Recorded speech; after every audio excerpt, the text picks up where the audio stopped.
Welcome to Bromsgrove, end gauge layout set in the early 1960s depicting Bromsgrove and the leaky incline. Thought I'd look at a project that I've been doing for a while and demonstrate it on video, and that's an allotment area. It was an allotment area on the real thing, so and this is my attempt at it. You can see that got various plants which I'll go through in a moment, but you can see there a bonfire. My intention is to put a small smoke generator and a flickering light below that.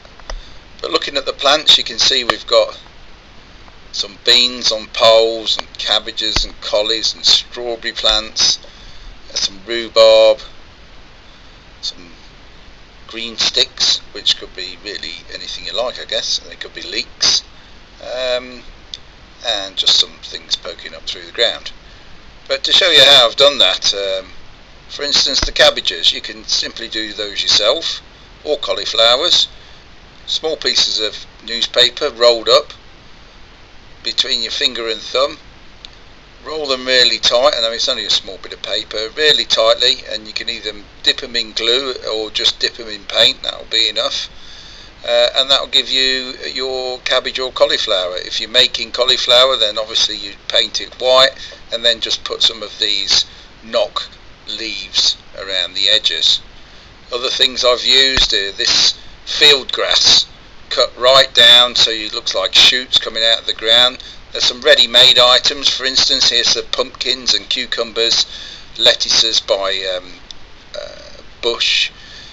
Knock do their laser mini kits. Here's the rhubarb, and there's the bean poles, which come with the poles and the leaves for it.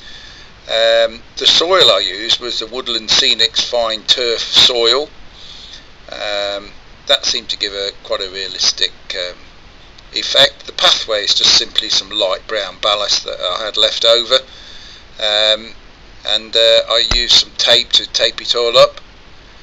So we can see there in the middle those bean poles. I've tried to make them look like sweet peas, and that's just simply some foliage and then coloured scatter.